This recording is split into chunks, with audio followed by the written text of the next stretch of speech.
Индикатор заряда на треснувшем экране старой Нокии мигнул красным в последний раз. 3%. 3 жалких удара электрического сердца, отделяющих ее жизнь от огненного ада. Надо мной, всего в полуметре бетона, скрипнули тяжелые ботинки тех, кто пришел убивать, и этот звук в вязкой тишине подвала прогремел, как лязг затвора гаубицы. Я зажал рот грязной, пахнущей мазутом ладонью, чтобы не завыть от животного ужаса и бессилия, отчетливо понимая: если я сейчас не наберу номер, Настя сгорит заживо, ровно в 6:00. Меня зовут Виктор. Хотя для большинства обитателей этого спального района я просто «Эй, слышь!» или пустое место, которое старательно обходит взгляд приличного человека. Мне 58 лет, из которых последние 3 я живу в техническом подполье 9-этажной панельки на окраине города. Мой дом — это сплетение ржавых труб, обмотанных стекловатой, запах сырой земли, кошачьей мочи и вечной въедливой прелости, которая пропитывает кожу так, что ни одна баня не отмоет.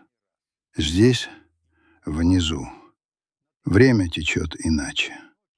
Оно измеряется не часами, а вибрацией стен. Вот в 6 утра загудели трубы, город просыпается, смывает с себя сон, включает чайники. Вот в 7:30 хлопнула первая дверь подъезда, потянулись на заводы и в офисы угрюмые люди. А вот ближе к 8 зашуршали шины мусоровоза, моего главного конкурента и кормильца. Но сегодня время остановилось. Сегодня оно сжалось в тугую пружину, готовую разорвать в клочья не только это утро, но и единственную светлую душу, которая держала меня на плаву в этом океане серости. Чтобы вы поняли, почему старый контуженный сапер, похоронивший совесть на дне стакана еще в нулевых, вдруг решил играть героя, мне придется отмотать пленку назад. Ненадолго. Всего на 4 месяца. В тот ноябрьский день, когда зима в наших краях решила не ждать календаря и ударила сразу, под дых, ледяным ветром из залива. Тогда я думал, что сдохну. Это не фигура речи. У бродяг есть такое чувство — точка замерзания, когда холод пробирается не под куртку, а внутрь, в самую сердцевину костей, и ты понимаешь — тепла больше не будет. Я сидел у вентиляционной шахты кафе «Уют», пытаясь поймать хоть немного теплого воздуха, выходящего из кухни. Зубы выбивали дробь.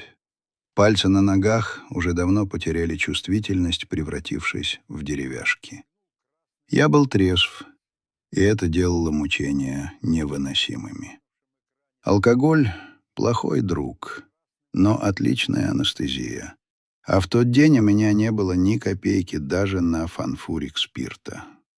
Кафе «Уют» — одно из тех безликих заведений, коими утыканы первые этажи наших многоэтажек. Днем здесь кормят бизнес-ланчами клерков из соседнего банка. Вечером наливают паленую водку местным таксистам и усталым мужикам, прячущимся от жен. Владелец Аркадий Хумцов по кличке Кабан, человек тяжелый, с глазами-пуговицами и повадками братка из 90-х, экономил на всем. На продуктах, на ремонте, на людях. Особенно на людях.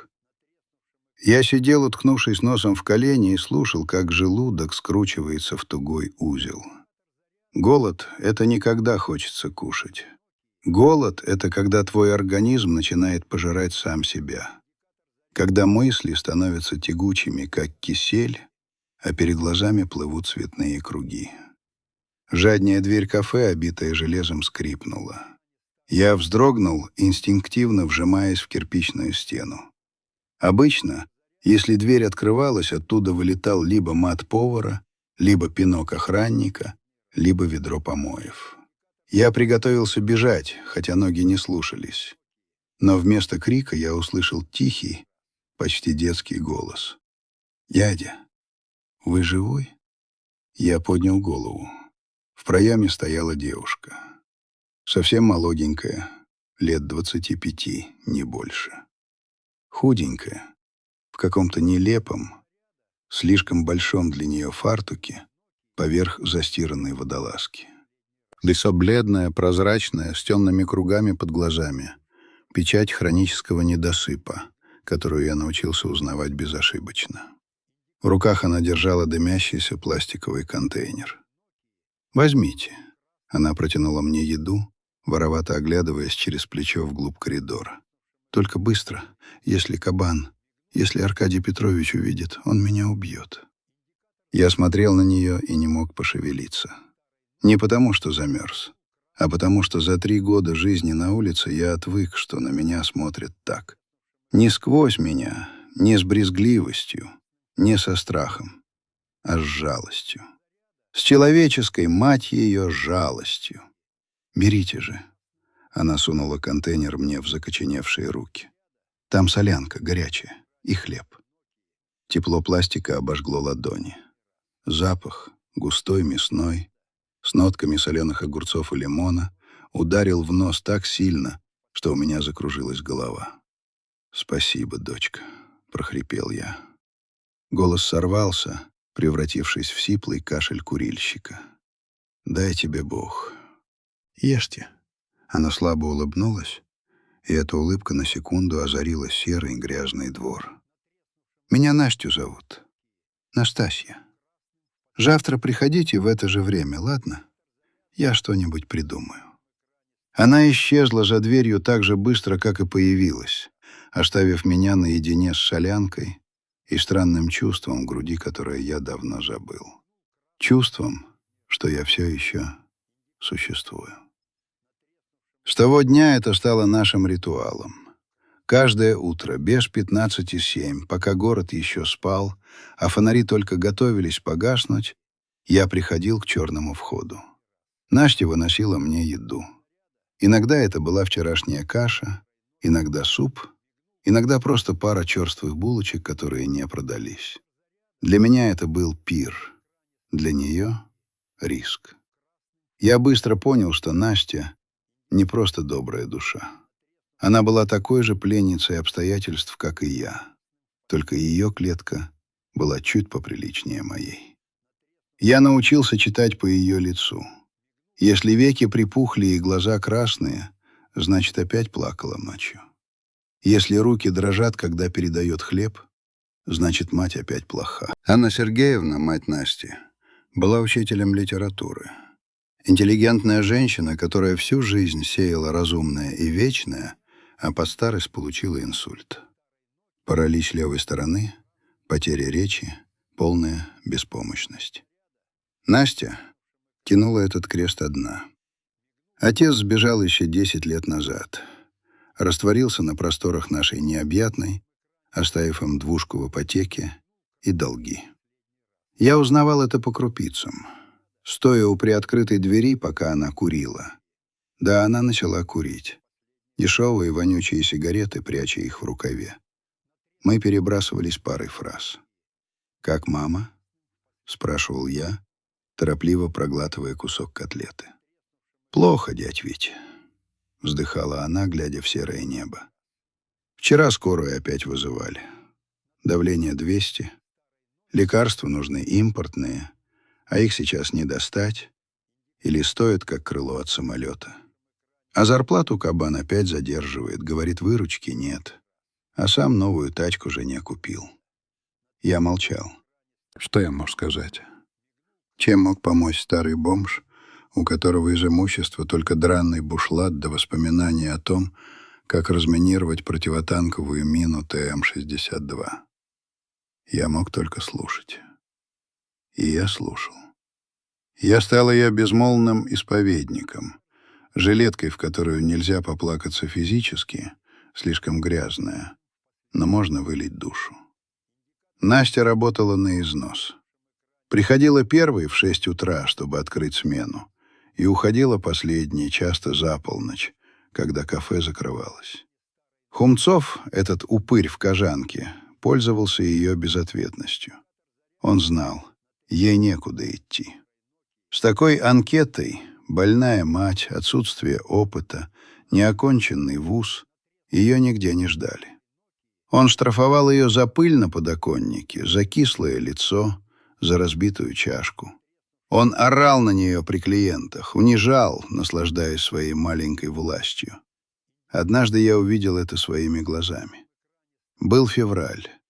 Метель заметала город колючим снегом. Я сидел в своем укрытии, в нише за мусорными баками, откуда просматривался зал кафе через витрину. Стекло запотело, но я видел силуэты. Кабан стоял посреди зала, багровый, надутый, как индюк. Он тыкал толстым пальцем золотой печаткой в лицо Насти. Она сжалась, втянула голову в плечи, маленькая, беззащитная. «Ты что мне тут устроила?» Его рев пробивался даже через стеклопакет. «Где выручка за пятницу? Ты думаешь, я не знаю, как вы, крысы, воруете?» «Аркадий Петрович, я не брала», — я читал по ее губам. «Честно, клиентов было мало». «Мало? Я тебе покажу, мало!» Он схватил ее за худенькое плечо и тряхнул так, что у нее слетела заколка и волосы рассыпались по лицу. «Отработаешь. Каждую копейку отработаешь, поняла? Или вылетишь отсюда с волчьим билетом, ни одна собака тебя на работу не возьмет». Я почувствовал, как внутри меня, где-то в районе солнечного сплетения, начинает закипать темная, горячая ярость. Та самая, которую я привез с войны. Та, которая заставляла руки сжиматься в кулаки до белых костяшек. Мне захотелось ворваться туда, разбить витрину, схватить этого жирного Борова за кадык и давить, пока его глаза не вылезут из орбит. Я знал, как убивать.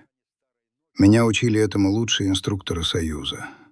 Я знал 30 способов отправить человека на тот свет голыми руками. Но я остался сидеть. Потому что я никто. Бомж. Биомусор. Если я вмешаюсь, меня просто забьют менты в обезьяннике, а Настю уволят в ту же секунду. И тогда ее мать умрет без лекарств. Моя ярость была бессильной, и от этого она жгла еще сильнее. Я просто смотрел, как Настя плачет, собирая с пола рассыпанные салфетки. А Хумцов, довольный собой, идет к барной стойке наливать себе коньяк. «Ничего», — подумал я тогда, сплевывая горькую слюну в снег. «Бог не фраер, он все видит. Отольются тебе, кабан, девичьи слезы». Я не знал тогда, что ждать Божьего суда не придется, что суд этот свершится совсем скоро, и судьей, и прокурором, и палачом в нем придется стать мне. Беда пришла не со стороны Хунцова, точнее, не совсем от него. Она пришла из подвала, того самого, где я обитал, только из другой его части, более цивилизованной, которая служила складом для кафе. Вчера днем, когда я спал на трубах, укутавшись в старое ватное одеяло, я услышал голоса. Стены в подвале тонкие, а вентиляция работает как переговорная труба. Я узнал голос кабана. Он был не один. С ним были двое, голоса незнакомые, резкие, с характерным лагерным сленгом. «Товар здесь», — бубнил кабан. 5 кило, чистый вес». «Нормально», — ответил один из незнакомцев. Голос у него был сиплый, прокуренный. «Когда забираем?» «Завтра ночью. Мои дуры все вымоют, уйдут, я закрою. Приедете — перегрузим. Главное, без палева, место людное. Не ссы, кабан, не в первый раз». Я замер, боясь дышать. Наркота. Вот откуда у Хунцова деньги на новую тачку и золотые цепи. Кафе было просто ширмой, прачечной для отмывания бабла и перевалочным пунктом для дури. 5 килограммов синтетики — это срок вплоть до пожизненного. Это серьезные люди. И очень, очень опасные. Я хотел только одного — чтобы они ушли. Чтобы они не заметили, что за фанерной перегородкой в куче тряпья лежит свидетель. Но судьба — дама с извращенным чувством юмора.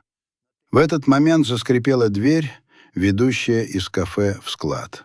«Аркадий Петрович», — раздался голос Насти, — «вы здесь? У нас картошка закончилась, я возьму мешок». Секунда тишины. Мертвой, звенящей тишины. Потом звук шагов, быстрых, тяжелых.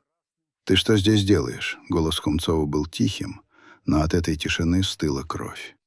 «Я картошку», — Настя явно растерялась. «Я не знала, что вы... Что это за пакет?» «Иди наверх», — вмешался Сиплый. «Живо! И забудь, что видела, поняла?» «Да, конечно, я ничего не видела». Послышался стук каблучков, она убежала, хлопнула дверь. «Кабан, у нас проблема», — сказал Сиплый, уже без всякой интонации. «Да она тупая», — голос Хумцова дрогнул. «Ничего она не поняла. Тупая не тупая, а свидетель. Завтра пойдет с подружками трепаться. Или ментам ляпнет с дуру. Товар на миллионы, Аркаша. Мы рисковать не будем». «И что делать?» Хумцов уже не был хозяином положения. Он был напуган. «Решать вопрос. Кардинально. Завтра утром, до открытия. Сделаем красиво. Типа газ взорвался. Старая проводка, искра, бум. Нет кафе, нет улик, нет глупой официантки. Чисто, гладко. Спишем на несчастный случай. Я лежал на трубах, и меня колотила дрожь. Они приговорили ее. Просто так, мимоходом, как прихлопывают комара. Всю ночь я не сомкнул глаз. Я слушал. Слушал, как уезжают машины, как стихает город, и разрабатывал план. Мой старый ржавый мозг сапера заработал на полную катушку. И вот теперь я стою здесь. 6 утра неумолимо близится. Телефон в руке кажется раскаленным углем. Настя должна быть уже на подходе. Она пунктуальная. Она всегда приходит за 15 минут до открытия. Если она повернет ключ в замке, если она включит свет, я нажимаю кнопку вызова. Гудки. Длинные тягучие гудки, уходящие в пустоту. «Ну же, девочка, возьми трубку. Возьми эту чертову трубку». «Алло?» — сонный, недовольный голос. «Настя!» Я не кричу, я хриплю в микрофон. «Настя, слушай меня. Не подходи к кафе, слышишь? Не смей открывать дверь». «Дядя Витя?» — она не понимает. «Вы что, пьяный? Что случилось?» Я уже подхожу, сейчас открою. «Стой!» Я ору так, что, наверное, слышно на первом этаже. «Там бомба! Настя, там смерть! Беги оттуда! На другую сторону улицы! Быстро!» В трубке тишина. Секунда. 2. Я слышу ее дыхание. Слышу шум улицы в ее телефоне. «Какая бомба? Дядь Вить, вы чего? Умоляю тебя, дочка. Ради матери. Беги». Связь обрывается, экран гаснет. Телефон сдох. Я роняю бесполезный кусок пластика на бетонный пол. Все. Я сделал все, что мог. Теперь остается только ждать. Ждать звука, который разорвет мир пополам. Я сползаю по стене на пол, закрываю голову руками, как учили в учебке. 1, 2, 3. Тишина. 4, 5. Город молчит. Только сердце стучит в ушах набатом. Неужели успела? Неужели послушала старого дурака? И в этот момент, разрывая утреннюю мглу, где-то вдалеке, но отчетливо и ясно, начинают выть сирены. Сначала одна, потом вторая. Полиция, МЧС. Я поднимаю голову. Жива. Она жива. Слезы, горячие и соленые, текут по моим небритым щекам, оставляя светлые дорожки в многолетней грязи. Я смеюсь.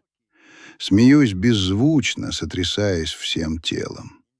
Я, Виктор Клюев, бывший человек, бывший солдат, бывший муж, сегодня совершил, возможно, единственный стоящий поступок за последние 10 лет. Я выиграл войну. Свою, личную, маленькую войну за одну человеческую жизнь. И пусть наверху сейчас начнется ад, пусть меня найдут, пусть повяжут, плевать. Главное, Настя сегодня не придет открывать кафе первой. Сирены выли, разрезая морозный воздух, но я оставался на месте. Сил бежать не было, да и куда бежать крысе, когда норку заливают водой. Я приварился спиной к шершавой, покрытой многолетней копотью трубе центрального отопления. Она гудела, вибрировала, неся тепло в квартиры тех, кто наверху. В квартиры, где есть горячая вода, чистые простыни, и где никто не знает, как пахнет застарелый страх. Пока наверху разворачивалась суета, пока к кафе стягивались машины с мигалками, я закрыл глаза и провалился в воспоминания. Не в те далекие, о войне или о жене, а в совсем недавние, в те дни, что предшествовали этому безумному утру. Чтобы понять цену поступка, нужно знать цену жизни, которой ты рискуешь. А моя жизнь стоила ровно столько, сколько дают за килограмм алюминиевых банок в пункте приема вторсырья за гаражами.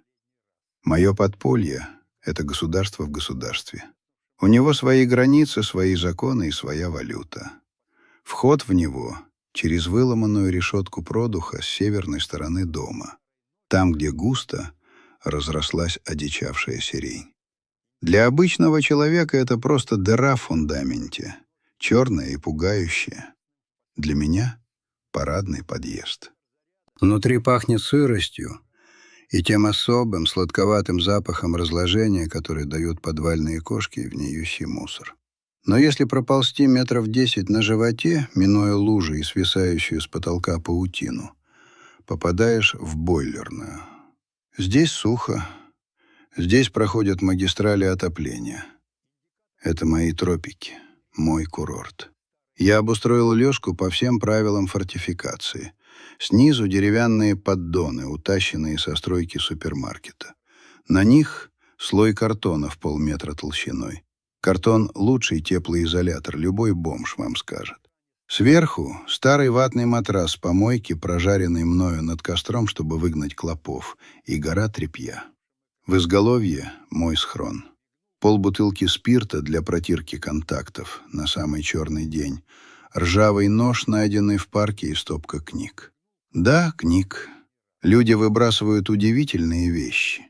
Месяц назад кто-то выставил у подъезда полное собрание сочинений Чехова. Аккуратные синие томики. Я перетаскал их к себе за 2 ночи. Читаю при свете огарка свечи, которые леплю прямо на трубу. Антон Павлович знал толк в русской тоске. Иногда мне кажется, что он писал про нас. Только декорации сменились. Вместо имений с вишневыми садами — панельные коробки, а вместо уездных докторов — фельдшеры скорые, которые не едут на вызов к бомжам. Жизнь внизу учит дисциплине жестче, чем армия. В армии у тебя есть командир, паёк и приказ. Здесь ты сам себе командир, а приказ один — дожить до рассвета. Мой день начинался задолго до того, как просыпался город. Часов в 5 утра, когда сон самый сладкий, но и мороз самый злой. Я выползал наружу. В это время конкуренты еще спят. Конкуренты — это не только такие же бедолаги, как я, но и дворники-узбеки, которые давно смекнули, что картон и пластик — это живые деньги. Я совершал обход. Сначала мусорные баки у «пятерочки». Там можно найти просрочку. Хлеб, который стал камнем, подгнившие овощи, иногда молочку, у которой срок вышел вчера. Для моего желудка, луженого спиртом и годами подножного корма, это деликатесы. Главное — нюхать. Обоняние у меня как у волка. Я за версту чую плесень или химию. Потом дворы. Бутылки, банки — это валюта. На хлеб, на курево, на мыло. Я старался выглядеть опрятно, насколько это возможно. Раз в неделю грел воду в ведре на костре в лесопарке, мылся, брил лицо тем же ножом, правя его о кирпич. Бомж, который опустился и перестал мыться, — покойник. Его сожрут вши, добьет гангрена или просто забьют подростки, потому что от него воняет слабостью. Я слабостью пахнуть не хотел. Именно эта привычка — бриться и держать спину прямо — и зацепила Настю в тот первый раз. Это было недели за две до того, как я узнал о бомбе. Стоял жуткий дубак. Такой, когда воздух звенит, а птицы замерзают на лету. Я пришел к черному входу кафе, как обычно, к 7 утра. Настя уже ждала. Она стояла, кутаясь в тоненькую кофточку, и переминалась с ноги на ногу. «Доброе утро, дядь Вить!» Она протянула мне пакет. Сегодня он был тяжелее обычного. «Тут котлеты остались с банкета и картошка. Возьмите, пока горячие». Я принял дар, стараясь не касаться ее чистых пальцев своими грубыми в цыпках руками. «Спасибо, Настасья. Ты сама-то ела? Ветром качает». «Не хочется». Она махнула рукой, доставая сигарету. Зажигалка не срабатывала на морозе. Я чиркнул своей, дешевой, газовой, прикрывая огонек ладонью от ветра. Она затянулась жадно, глубоко. «Мама вчера меня узнала», — вдруг сказала она, выпуская струю дыма в серое небо. «Впервые за месяц. Посмотрела так осознанно и говорит: «Настенька, ты уроки сделала?» Представляете? Думает, я еще в школе. В ее голосе было столько нежности и столько боли, что у меня защемило сердце. «Это хороший знак», — соврал я. «Мозговая деятельность восстанавливается. Память — штука хитрая. Вы так говорите грамотно». Она посмотрела на меня с любопытством. «Кем вы были? Ну, до этого?» Я усмехнулся. Кем я был?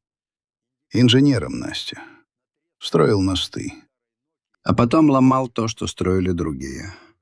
Сапером был. 2 компании. Страшно было? На войне не страшно. Там все понятно. Вот свои, вот враги, вот мина. Ошибся — улетел на небо. Честно. Страшно здесь, Настя. Когда врага не видно. Когда он — это равнодушие. Или бедность. Она поежилась. Это точно. Кабан вчера опять штраф выписал. Говорит, я салфетки экономлю, клиентам по одной кладу. А их на складе нет просто. Я ему говорю: «Аркадий Петрович, закажите». А он орет: «Ты меня учить будешь, нищебродка?» Вот тогда я впервые почувствовал это желание. Желание не просто пожалеть ее, а защитить. Как защищают слабого щенка от пинка сапогом. Аркадий Хумцов, кабан. Я видел его каждый день. Он приезжал к 10 на своем черном крузаке, парковался прямо на тротуаре, перекрывая проход мамочкам с колясками. Вываливался из машины грузный, с бычьей шеей, в распахнутой дубленке. Он шел к дверям своего заведения, как хозяин жизни, не глядя под ноги. Однажды я видел, как он пнул дворнягу, которая просто спала у крыльца. С размаху, дорогим ботинком, в живот. Собака завизжала и отползла, волоча лапы.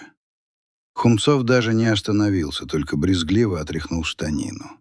В тот момент я понял, этот человек не остановится ни перед чем. Для него живое существо — мусор. Что собака, что Настя, что я. Но вернемся в подвал. Мое убежище граничило со складом кафе через тонкую кирпичную перегородку. В кладке было несколько выпавших кирпичей у самого потолка. Вентиляция, которую строители забыли заделать полвека назад. Я заткнул дыру старой фуфайкой, чтобы не тянуло сквозняком.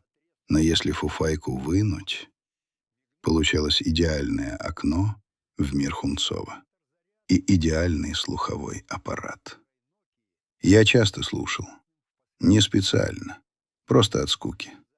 Подвал кафе жил своей жизнью. Там гремели ящики, звенели бутылки, матерились грузчики. Но в последнее время там стали происходить странные вещи. По ночам, когда кафе закрывалось, подъезжали машины. Не грузовики с продуктами, а легковушки. Тонированные приоры, иногда дорогие иномарки. Слышались быстрые нервные шаги, шуршание пакетов, скотч, характерный треск отматываемого скотча. Я старый солдат. Я знаю, что так не фасуют муку или сахар. Так пакуют то, что стоит дороже золота и за что убивают без раздумий. Я понимал, надо валить. Моя лёжка становилась опасной. Если они решат проверить коммуникации или расширить склад, меня найдут, а свидетели им не нужны. Но я не уходил. Из-за Насти. Какое-то иррациональное чувство ответственности приковало меня к этому месту. Я стал ее незримым ангелом-хранителем из преисподней. А потом случился тот разговор. За день до взрыва. Вечер. Я лежал на матрасе, читая при свече палату номер 6. Фуфайка из дыры была вынута. В подвале было душно, трубы жарили как не в себя. Голоса за стеной раздались внезапно. «Ты уверен, что она видела?» Голос Хунцова дрожал. В нем не было той хозяйской спеси, только липкий страх. Глаза у нее были по пятаку, кабан. Она зашла, когда мы пакеты вскрыли. Белый порошок на столе, весы. «Ты думаешь, она дура?» Этот голос был хриплым, прокуренным. Я его не знал. «Она молчит. Она боится меня», — пытался оправдаться Хунцов. «Сегодня боится, а завтра ее участковый прижмет за какую-нибудь мелочь или подружке расскажет по пьяни. Ой, Ленка, а у нас шеф наркотой барыжит. И все, кабан. Мы все поедем лес валить. Или нас закопают те, кто повыше. Ты этого хочешь?»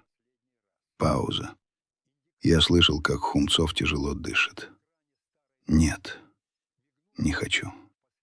Тогда решаем. Завтра. Газ. Жалко девку, работящая. Себя пожалей. У тебя дети, жена на Мальдивы хочет. Или девка, или ты. Выбирай». Я замер. Книга выпала из рук. Внутри все похолодело. Вот так просто. Обыденно. Как выбрать между чаем и кофе. Или девка, или ты. «Ладно», — выдохнул Хунцов.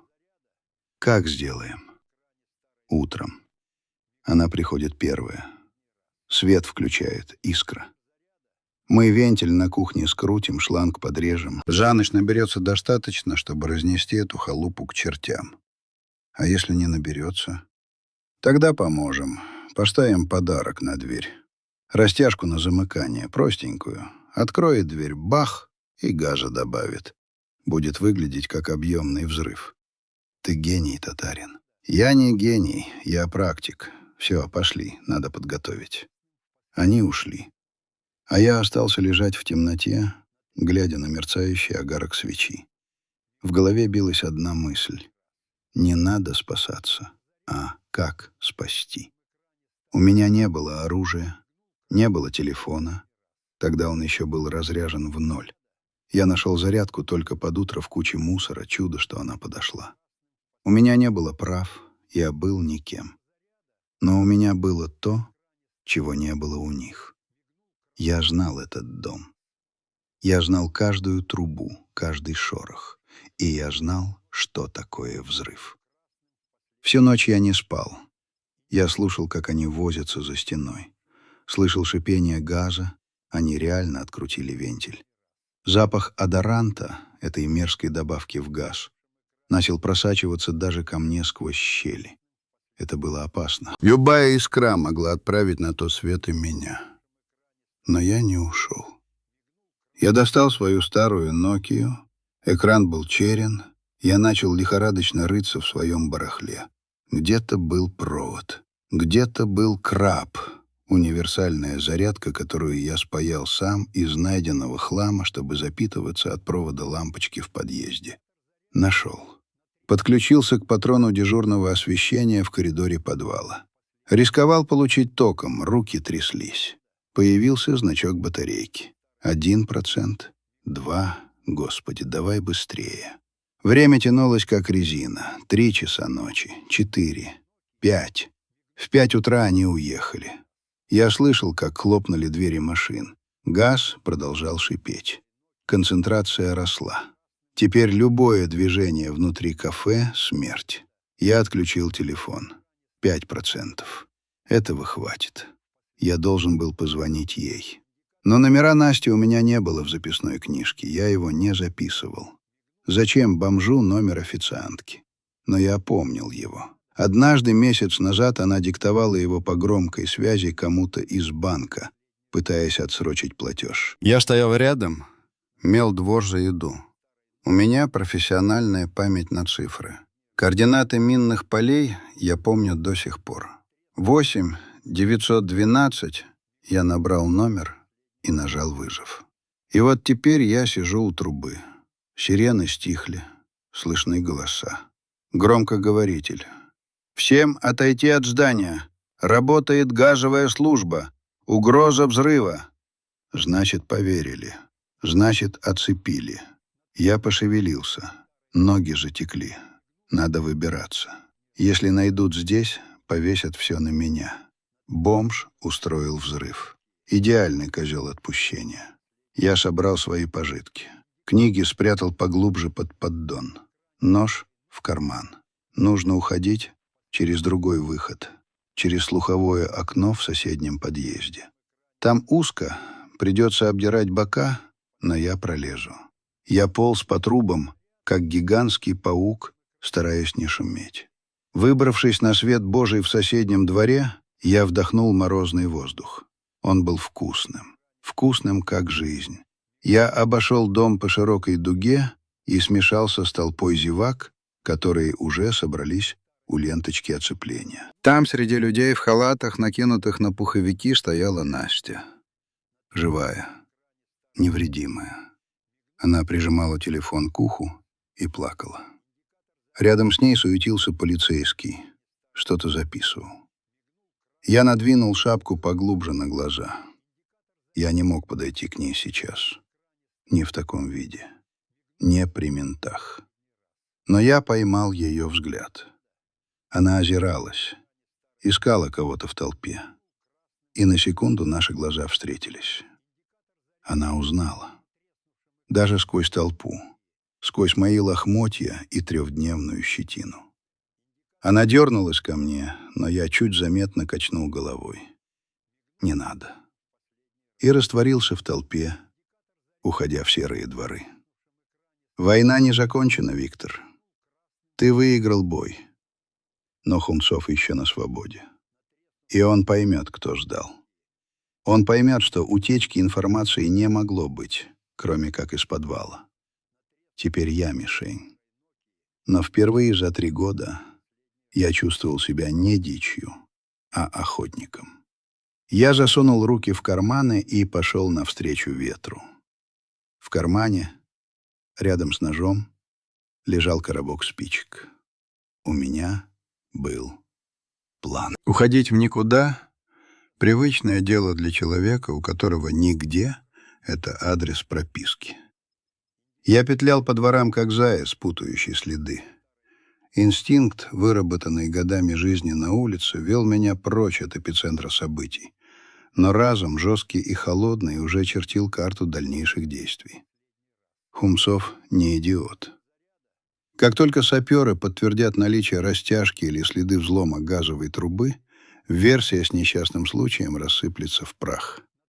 Менты начнут рыть, а Хумцов, поняв, что его план сорвался, начнет рыть еще быстрее. И искать он будет не призрачного доброжелателя, а конкретного свидетеля. Я знал, что он рано или поздно спустится в подвал. Найдет мою лёжку, увидит дыру в стене, сложит 2 и 2. Мое время было ограничено. Ноги принесли меня к железнодорожной насыпи. Здесь, под бетонным мостом, где всегда пахло криозотом и мокрой глиной, было относительно безопасно. Я сел на перевернутый ящик из-под овощей и закурил. Последняя сигарета из пачки, которую я стрельнул вчера у студента. Дым драл горло, но успокаивал нервы. Мне нужно было увидеть Настю. Но не сейчас. Сейчас рядом с ней наверняка крутятся серые. Следователь будет задавать вопросы. Кто звонил? Откуда узнали? Есть ли враги? Настя, девочка моя, врать не умеет. Она расскажет про звонок дяде Вити. И тогда начнется охота. Я достал телефон. Заряда оставалось всего ничего. Я вынул сим-карту, сломал ее пополам и швырнул в сугроб. Телефон в другую сторону, под колеса проходящего товарняка. Нет улики, нет человека. Теперь я снова призрак. День прошел в каком-то лихорадочном тумане.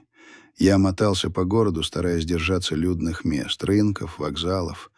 Там в толпе проще затеряться. Я собирал информацию. У бомжей свое радио, работающее быстрее интернета. На центральном рынке, у точки с шаурмой, где нам иногда перепадали обрезки, я встретил Косова. Косой — местный юродивый, безобидный алкаш, который знал все про всех в радиусе 3 кварталов. «Слыхал, Витек?» — зашептал он, дыша на меня перегаром. «Уюта кипиш. ОМОН приезжал, собачки.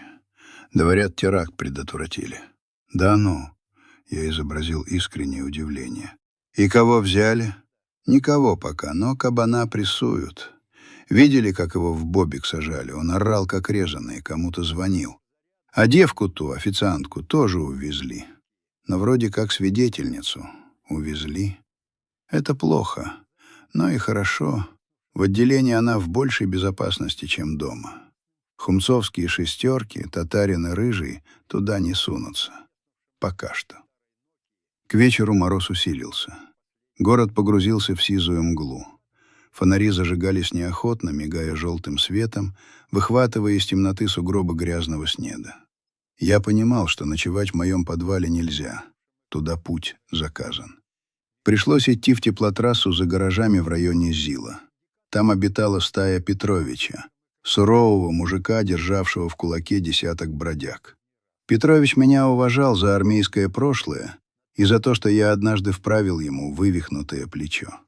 «Примешь на ночь?» — спросил я, спускаясь в люк. В нос ударил густой, тяжелый дух немытых тел и дешевого табака. «Заходи, сапер», — буркнул Петрович из темноты. «С пустыми руками?» «С пустыми, но с новостями». Я рассказал ему сказку про ментовскую облаву в моем районе. Мол, чистят подвалы перед выборами. Петрович поверил. Ночью я не спал. Лежал, слушая храп и кашель соседей, и думал. Что мне делать дальше? Сбежать? Уехать в другой город на электричках? Залечь на дно? Это было бы разумно. Это сохранило бы мне жизнь. Но перед глазами стояло лицо Насти. Бледное, испуганное, с этими огромными доверчивыми глазами. Я представил, как она возвращается домой, в свою холодную квартиру, к парализованной матери. Одна, без защиты. Хумцов откупится. У него связи, деньги. Адвокаты развалят дело, доказательства потеряются. Или спихнут все на каких-нибудь гастролеров. И тогда он придет за ней, потому что она — живой свидетель его страха и унижения. Нет, уходить нельзя. Война только началась. Утро встретило меня головной болью и решимостью. Я должен был найти способ связаться с Настей, не подставив ее. Я вспомнил, где она живет. Мы как-то разговорились, и она упомянула, что живет в хрущевке на улице Гагарина, дом 12, 2-й подъезд. Окна прямо на помойку выходят, вечно воняет, жаловалась она. Я добрался туда к обеду. Дом был старый, обшарпанный, с облупившейся штукатуркой.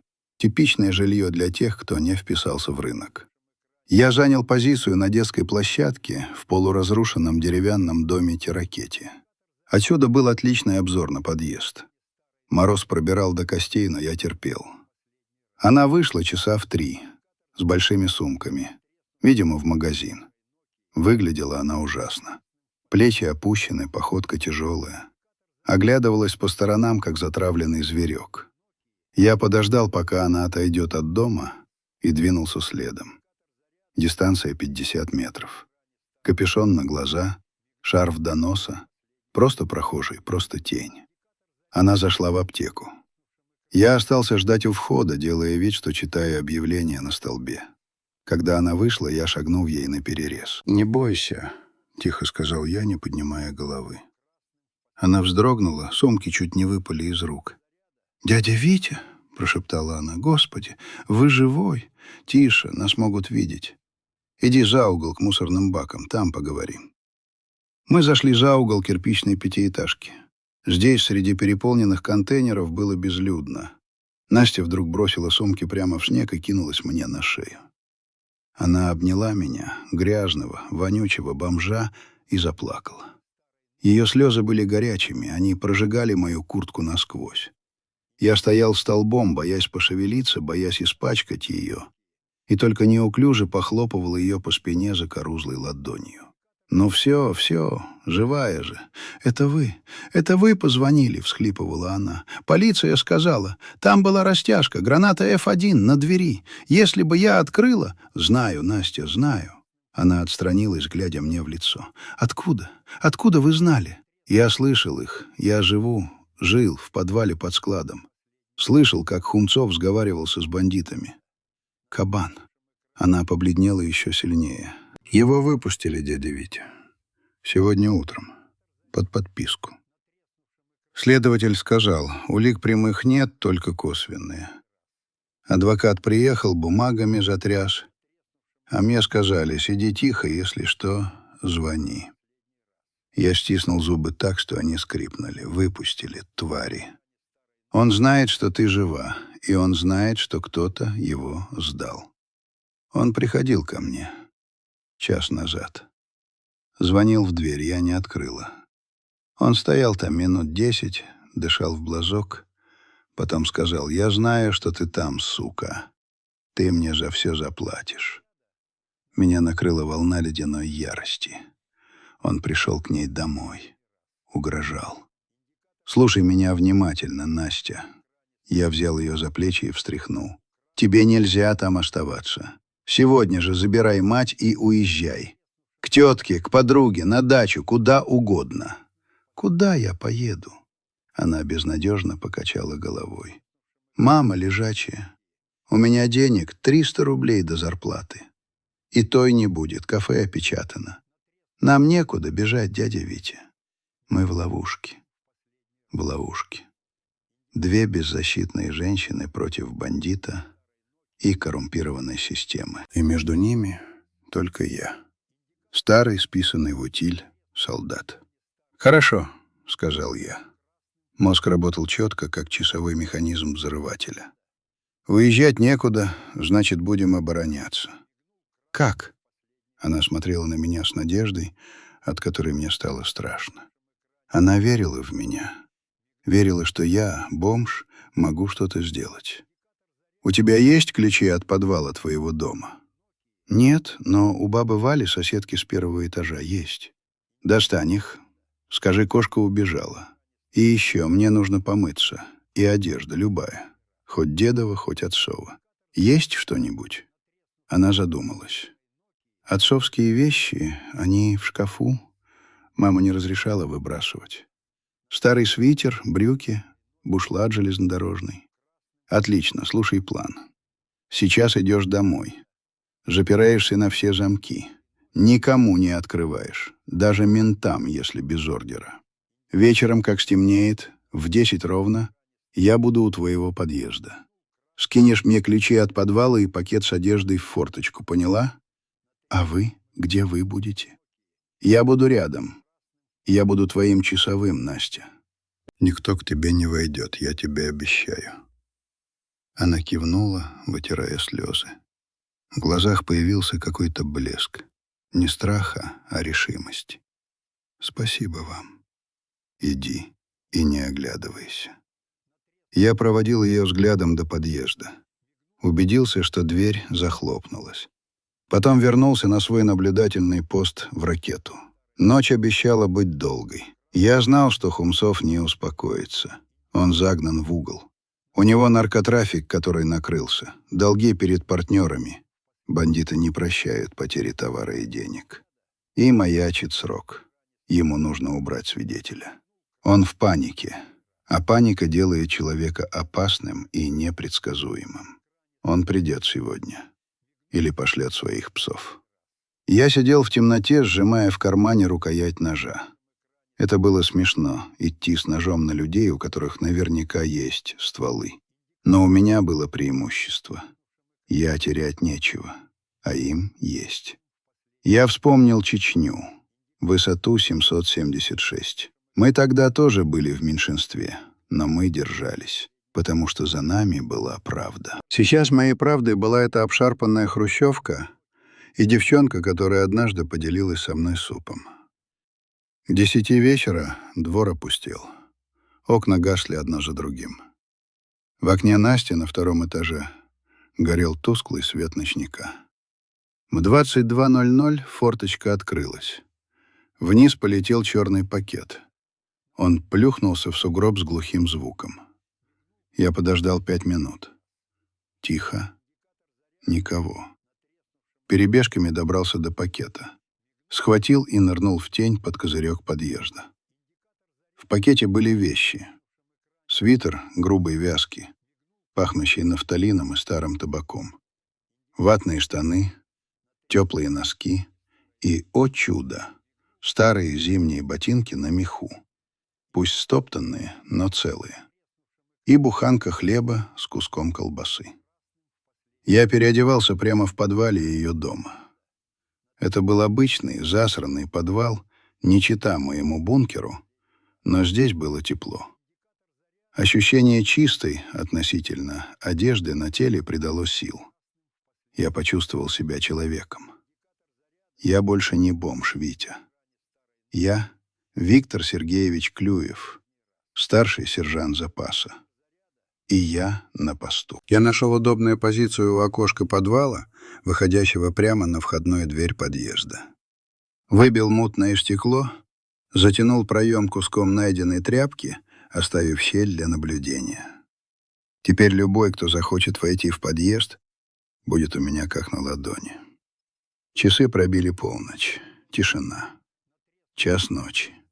Проехала патрульная машина, лениво светя фарой по кустам. 2 часа. И тут я увидел их. Черный внедорожник, знакомый ленд-крузер, медленно въехал во двор, погасив фары. Он крался, как хищник. Остановился в тени деревьев, метрах в 30 от подъезда. Дверь открылась, вышли двое. В свете фонаря я узнал их. Рыжий и татарин. Хумцова не было. Трус предпочел послать 6. У татарина в руке была канистра, у рыжего — монтировка. Они не собирались взламывать дверь. Они собирались поджечь. Поджечь деревянную дверь старого подъезда, облить бензином 1-й этаж. Огонь пойдет вверх по деревянным перекрытиям. В таких домах пожар распространяется за минуты. Настя на 2-м этаже. С лежачей матерью. Они сгорят или задохнутся. Они ж неуверенно, нагло. Они знали, что в этом районе всем плевать на шум. Никто не вызовет полицию, пока не запахнет гарью. Я сжал нож. Нет, ножом тут не справишься. 2 здоровых лбов. Я огляделся. Подвал. Что здесь есть? Взгляд упал на угол, где были свалены остатки ремонта жильцов. Куски труб, банки с краской и лом. Тяжелый советский железный лом. Я взял его в руки. 5 килограммов холодной стали. Идеально. Они подошли к двери. Рыжий вставил монтировку в щель домофона, чтобы вырвать магнит. Татарин отвинчивал крышку канистры. Я бесшумно открыл дверь подвала, которая находилась сбоку от крыльца, всего в 2 шагах от них. Они были так увлечены, что не смотрели по сторонам. Я выдохнул. Вспомнил молитву, которую читала моя бабушка. Но слов не нашлось. Только ярость. Я шагнул из тьмы. «Вечер в хату, господа», — хрипло сказал я. Они обернулись одновременно. На их лицах на секунду мелькнуло удивление. Увидеть здесь в ночи какого-то мужика с ломом они не ожидали. «Ты кто такой, дядя?» — осклабился Рыжий. «Вали отсюда, пока цел». «Я домовой», — усмехнулся я. «А вы дверью ошиблись». Татарин бросил канистру и полез в карман куртки. Я знал это движение. Он тянулся за стволом. Травмат или боевой проверять я не собирался. Времени на разговоры не осталось. Я крутанул лом в руках, как учили в рукопашной, и с коротким выдохом ударил. Не по голове. Убивать я не хотел, пока не прижмут. Я ударил по руке татарина, которая была в кармане. Хруст кости прозвучал громко и сухо, как ломающаяся ветка. Татарин взвыл, согнувшись пополам. Рыжий замахнулся монтировкой. Он был быстрый, молодой, но он был уличный боец. А я — солдат. Я нырнул под его замах, принимая удар вскользь по плечу, чертов бушлат спас, спружинил, и ткнул торцом лома ему в солнечное сплетение. Рыжий захрипел, воздух выбило из его легких, глаза полезли на лоб. Он рухнул на колени, хватая ртом воздух, как рыба на льду. Татарин, баюкая сломанную руку, пытался встать и бежать. «Стоять!» — рявкнул я. «Лежать мордой в снег!» Я замахнулся ломом над его головой. Он послушно уткнулся лицом в сугроб, скуля от боли. «Кто послал?» — спросил я, хотя и так знал ответ. «Кабан?» «Кабан! Кабан!» — заверещал татарин. «Не убивай, мужик! Мы только попугать хотели!» «Попугать? С канистрой бензина?» В окне второго этажа зажегся свет. Скрипнула рама. «Дядя Витя?» — голос Насти дрожал от ужаса. «Вызывай ментов, Настя!» — крикнул я, не сводя глаз с лежащих упырей. «И скажи, что поймали поджигателей!» В этот момент зазвонил телефон у татарина, выпавший в снег. На экране высветилось «Босс». Я поднял трубку. «Ну что там?» — голос Хумцова был нетерпеливым. «Горит?» «Горит, Аркаша», — сказал я в трубку своим самым спокойным, загробным голосом. «Земля под ногами у тебя горит». В трубке повисла тишина. «Ты кто?» — прошептал Хумцов. «Я твоя совесть», — ответил я и сбросил вызов. Я посмотрел на лежащих бандитов. Рыжий уже пришел в себя и пытался отползти. Я легонько приложил его ломом по ногам. «Лежать. Ждем карету». Сирены послышались быстро. На этот раз полиция ехала охотно. Попытка поджога, задержание гражданскими — это вам не звонок бомжа. Я стоял над ними, опираясь на лом, как древнерусский богатырь на палицу, и чувствовал, как дико болит плечо. Но еще я чувствовал, как отступает холод. Впервые за много лет мне было тепло. Не от одежды, не от водки. От того, что я сделал. Но я знал, это еще не конец. Хумцов на свободе. И теперь он знает, что против него не просто случай, а человек. Человек, который знает его тайны. Битва выиграна. Но впереди была война. Удар в спину был профессиональным. Не калечащим, но сбивающим с ног. Я рухнул в снег, инстинктивно выплюнув воздух, чтобы не отбить легкие. Лом звякнул где-то рядом, выскользнув из разжавшейся ладони. «Лежать! Руки за голову! Мордой в пол!» Голоса молодых сержантов ППС звенели от адреналина. Им было страшно. Ночь, глухой двор, 2 тела в сугробе и грязный мужик с монтировкой. Классика бытового побоища, которое в любой момент может перерасти в стрельбу. Я не сопротивлялся. Я знал этот танец. Медленно завел руки за голову, переплетая пальцы. Щека прижалась к ледяной корке наста. Снег таял под теплом лица, превращаясь в грязную лужу, пахнущую собачьими метками. «Не бейте его!» — голос Насти сорвался на визг. Она выбежала из подъезда в одном халате, босиком в галошах. «Он защищал нас! Они хотели поджечь!» «Гражданочка, отойдите!» — рявкнул один из полицейских, наваливаясь мне коленом на позвоночник. Щелкнули наручники. Холодная сталь браслетов привычно впилась в запястье. Это ощущение, как рукопожатие старого врага. Больно, но знакомо. Меня рывком подняли. Плечо, ушибленное монтировкой рыжего, отозвалось тупой, ноющей болью, которая волной докатилась до самого затылка. Я посмотрел на своих подопечных. Татарин выл, баюкая сломанную руку. Рыжий сидел на снегу, тупо глядя перед собой. Его мутило. Рядом валялась канистра. Главная улика. Запах бензина перебивал даже выхлоп патрульного УАЗа. «Этот, что ли, защитник?»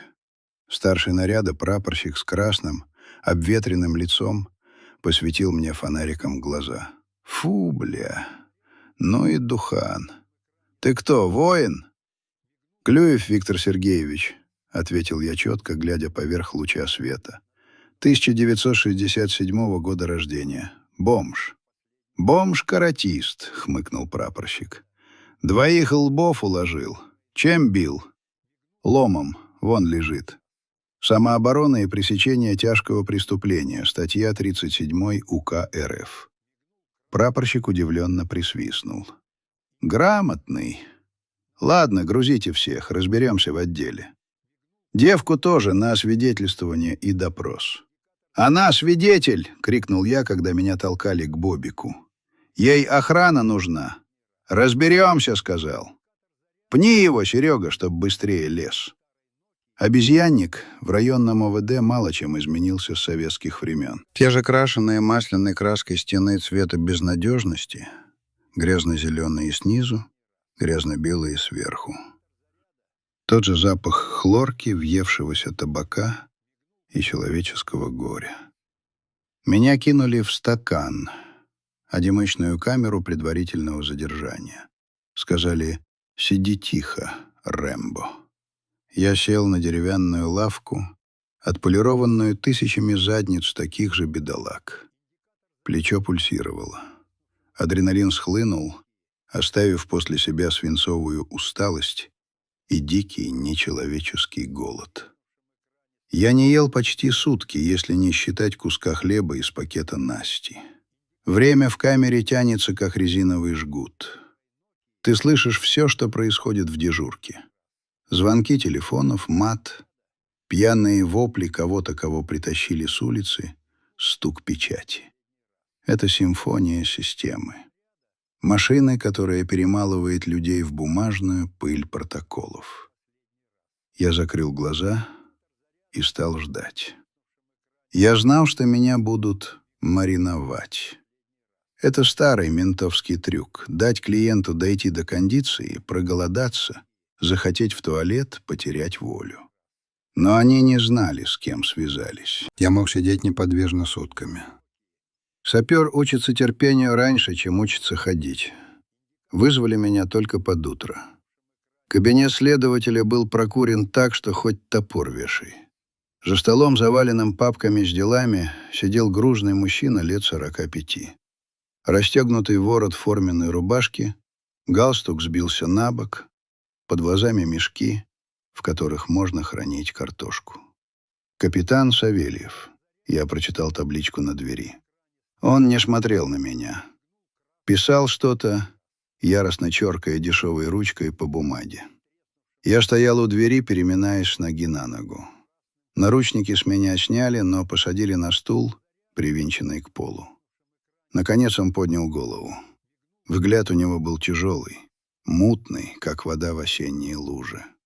Взгляд человека, который видел столько дерьма, что перестал верить в существование роз.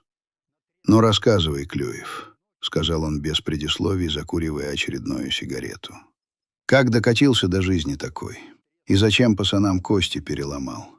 «Пацанам?» — я усмехнулся. Губы потрескались и кровили. «Эти пацаны шли с канистры бензина жечь жилой дом. Там женщина парализованная и девчонка. Это покушение на убийство 2 и более лиц, совершенное общеопасным способом. От 15 до пожизненного, гражданин капитан. Савельев затянулся, выпустил струю дыма в потолок и посмотрел на меня с интересом. Ты посмотри на него. Юридический заканчивал, жизненный и инженерно-саперное училище. Он замер, сигарета застыла в воздухе. Воевал? Вторая компания. Сводный отряд разминирования. Контузия, ранение. Награды есть, если не пропили в военкомате мои документы. Капитан помолчал. Потом открыл ящик стола, достал папку. Пробили мы тебя по пальчикам, Клюев. Есть ты в базе. Чистый. В розыске не числишься. Жена умерла 5 лет назад. Квартиру потерял через год. Классика. Он швырнул папку на стол.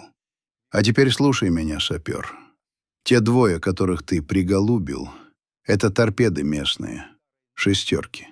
Они сейчас в соседнем кабинете поют, как соловьи. Говорят, ты на них напал, хотел денег отобрать. А канистры — это они машину заправить шли, бензин кончился. «А лом я с собой ношу вместо зубочистки?» — спокойно спросил я.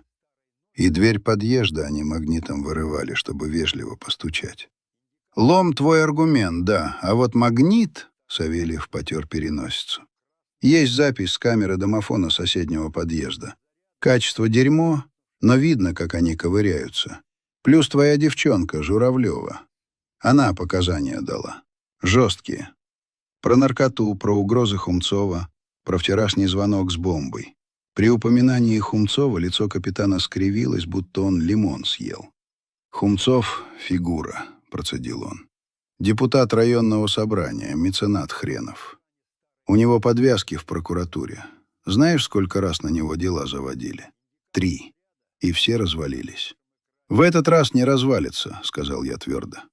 «Это почему же? У тебя есть туз в рукаве, бомж? Или ты думаешь, твое благородное слово перевесит его бабло?» Я наклонился вперед, насколько позволял привинченный стул. «Телефон». «Что телефон?» «Телефон того урода, татарина. Я его подобрал, когда он выпал. Я ответил на звонок. Звонил Хумцов. Спрашивал: «Ну что, горит?» Я ему ответил. Этот звонок зафиксирован в биллинге. Время, место, голос. Это прямое руководство терактом. Соучастие, организация. Даже самый продажный судья не сможет это игнорировать, если запись приобщить. Савельев затушил окурок в переполненной пепельнице. Медленно, с нажимом. «Телефон изъяли», — сказал он тихо. «Он у вещдоков.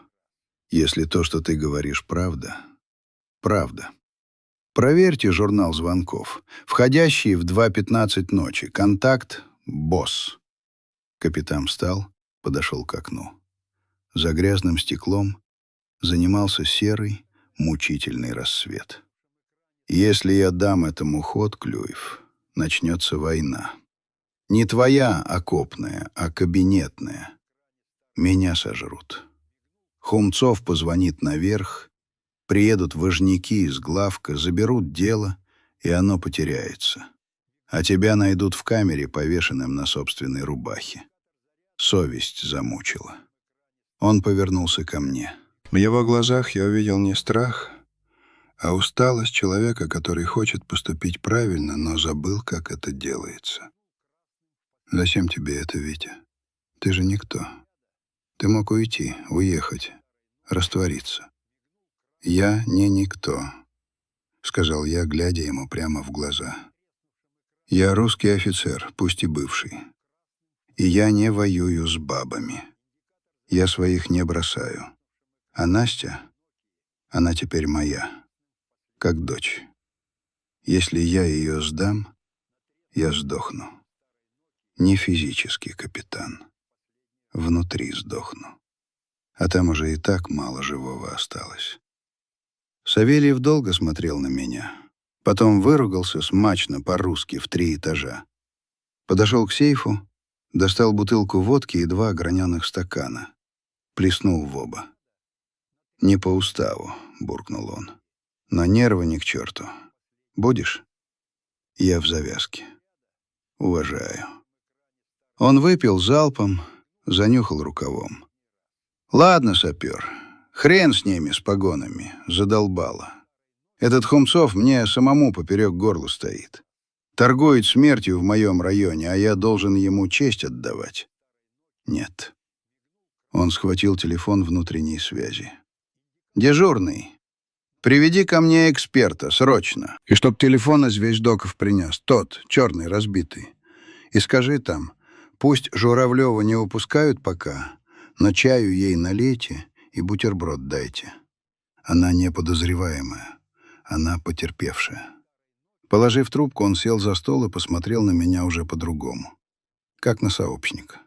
«Значит так, Витя, сейчас мы оформим явку с повинной. Ты пишешь, что нашел лом, увидел попытку поджога, вступился. Это 37-я статья, чистая. Но тебя я пока не выпущу. В камере тебе безопаснее. На улице тебя грохнут люди Хумцова, пока мы его не закроем. Посидишь пару суток?» «Посижу. В тепле и на казенных харчах. Курорт.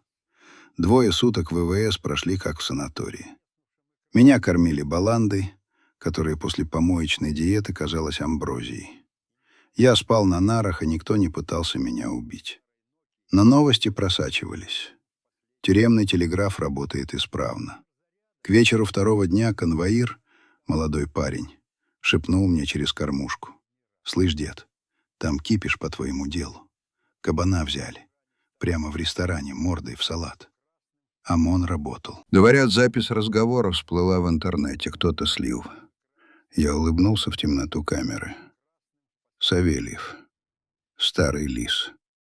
Он понимал, что просто приобщить запись к делу мало, она исчезнет. Он слил ее журналистам или блогерам. Теперь, когда голос депутата Хумцова, приказывающего сжечь людей, гуляет по сети, замять дело не получится. Общественный резонанс — страшная сила даже в нашей стране. На 3-е утро дверь камеры лязгнула. «Клюев, на выход, с вещами!» В коридоре меня ждал Савельев. Вид у него был помятый, но довольный. «Свободен, бродяга. Под подписку о невыезде. Дело переквалифицировали. Теперь ты главный свидетель обвинения. Хумцов в СИЗО, ему уже предъявили организацию покушения на убийство и покушение на теракт. Те 2, татарин и рыжий, сдали его с потрохами, чтобы скостить срок. Наркоту на складе тоже нашли, собаки унюхали остатки фасовки. Кабану светит 20-ка строгача. Он протянул мне руку, я, помедлив секунду, вытер ладонь о штаны и пожал ее. Рукопожатие было крепким, мужским. «Спасибо, капитан. Тебе спасибо за то, что разбудил». Он сунул мне в руку бумажку. «Это мой личный. Если кто прижмет, звони. И вот еще». Он протянул мне пакет. В нем лежали мой паспорт. Новенький, только что выправленный. Я подсуетился через паспортный стол. Ускоренная процедура. Ты теперь гражданин, Клюев, а не биомусор. Не пролюби. Я вышел на крыльцо ОВД. Солнце слепило глаза. Снег, свежий и белый, укрыл грязь города, делая его чистым и нарядным. Воздух был морозным, но пах он не гарью, а надеждой. У ворот стояла она, Настя. В пуховике с красным носом, переминалась с ноги на ногу. Увидев меня, она бросилась навстречу. Не плакала, нет. Улыбалась. «Выпустили!» Она схватила меня за руку. «Дядя Витя! Витя! Пошли домой!» «Домой?» Я опешил. «Настя, мне нельзя к тебе. Я же... ты видишь». «Пошли!» — я сказала. В ее голосе появились стальные нотки, которых раньше не было. «Мама ждет. Мы пирог испекли. С капустой. И баню тебе истопили. В смысле, ванну набрали. С пеной». Я смотрел на нее и не верил. Я, старый пес, привыкший к пинкам, не знал, что делать с лаской. «Настя, я не могу. У меня ни денег, ни работы. Я тебе обузой буду. Ты мне жизнь спас», — отрезала она. «И маме. Какая обуза? Ты теперь семья. А в семье не считают, кто сколько съел. Она потянула меня за рукав моего нового, старого отцовского бушлата, и я пошел. Я шел по улице, чувствуя, как хрустит снег под нормальными ботинками, чувствуя тепло маленькой ладошки, держащей меня за локоть. Прохожие косились на странную пару. Молодая, красивая девушка и седой мужик с лицом, изрезанным морщинами, как карта минных полей. Но мне было плевать. Я знал, что впереди будет трудно.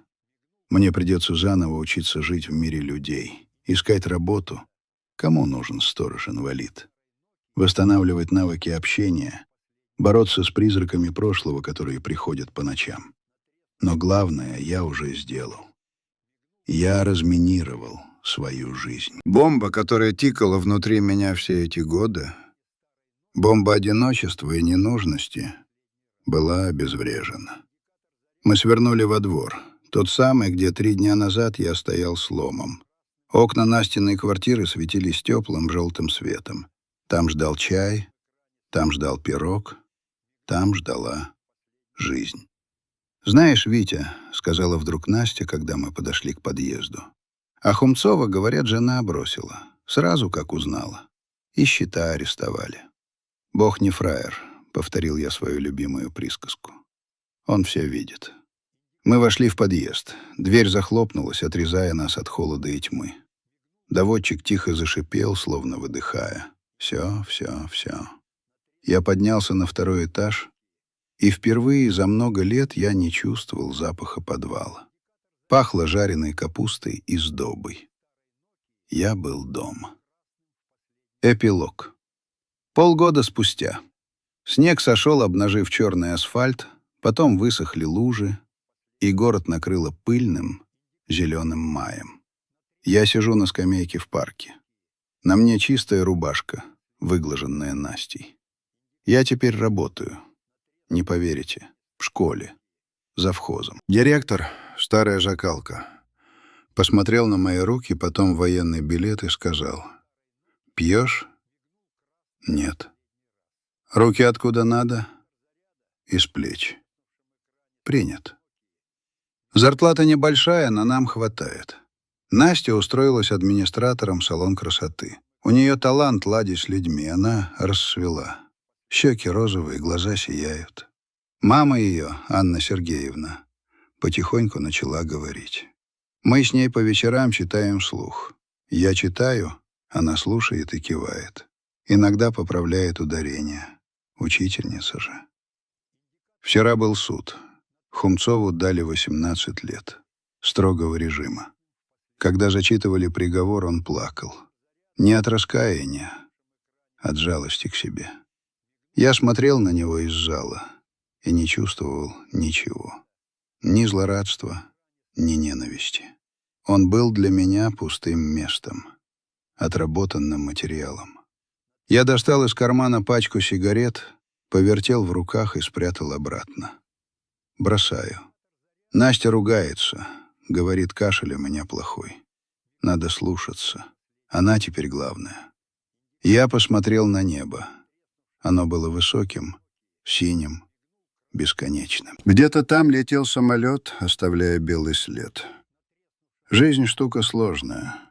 Иногда она бьет тебя лицом об асфальт, а иногда протягивает руку помощи, когда ты уже готов сдаться.